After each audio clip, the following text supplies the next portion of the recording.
victory, honor, achievement. These concepts are what drive everyday people to push the boundaries of the world they know and to expect more out of the lives in which they lead. Success, however, is an honor bestowed not upon those who are blessed, but an honor granted to those who can go out and achieve on their own. Social struggles in one's life are a mere hurdle, which can be crossed by personally sacrificing a person's time and resources. Throughout modern time, adversity has presented itself in a variety of forms to a wide range of people. Adversity pushes people to make personal sacrifices to better themselves and overcome the obstacles in their way. It is these types of personal sacrifices which make the individual grow, as well as the community around them. Adversity and social struggles push even the most complacent members of a community to strive for something better. And although social struggles may bring tough times at first, overcoming those struggles is what strengthens and develops an individual.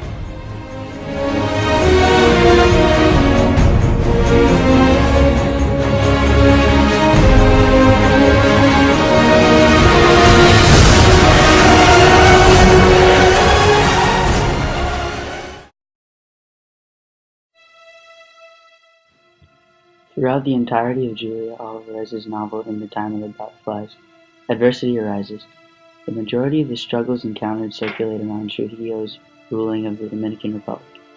Struggles such as inequality and lack of freedom present themselves throughout the novel.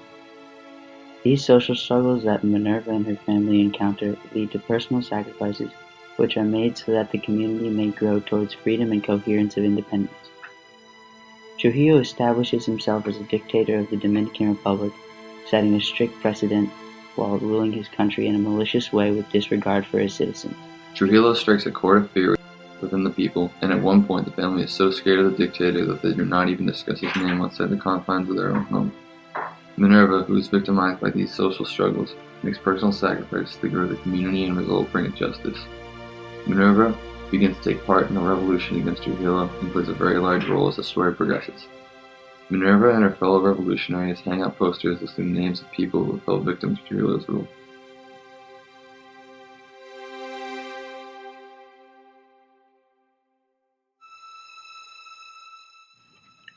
They do this to spread awareness of the revolution and to call out Trujillo.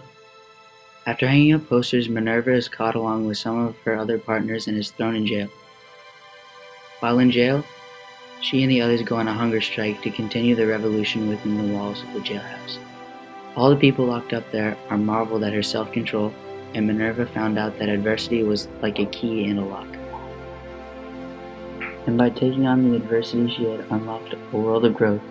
The hunger strike Minerva takes part in, along with her hanging up the posters, displays courage to her followers and fellow prisoners, and her personal sacrifices grow the community around her by educating the Dominican community and prisoners of Trujillo's wrongdoing. By doing these things and inspiring those around her, she finds out that if adversity hadn't occurred and she had not made personal sacrifices to grow and educate the community, she would not have grown as an individual.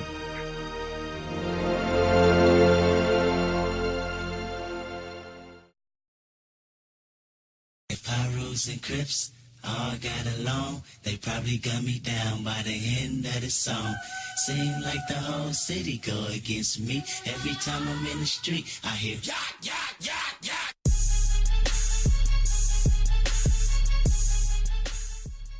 From athletes to performers and other individuals of importance, people have endured struggles to arrive at the point of success they have reached today. The inner city is a social struggle in itself, and Kendrick Lamar grew up right in the center of it. Kendrick was once a small kid growing up in a mad city. Lamar grew up in Compton, California during the peak of the Bloods vs. Crips gang conflict and right in the middle of the crack epidemic. While this was occurring, the crime rate in Compton went up 84% and the number of kids enrolled in local schools drastically declined. Lamar grows up around his family members who were all gang members of either the Crips or the Bloods and was literally in the middle of the conflict. He witnesses his own uncle shoot his other uncle due to a gang conflict. Because of gang violence and other influences, the chances of a kid in Compton ever making it out are slim. Lamar also spent most of his time on a main street called Rosecrans Avenue. This street was the border between Compton and surrounding communities. The two communities were polar opposites from each other. On one side of the street, many wealthy white people lived in peace and happiness, while Kendrick and his family lived in poverty and violence. Because of this contrast, he was able to gain a perspective of what life was like for the majority of America while he was living in the minority.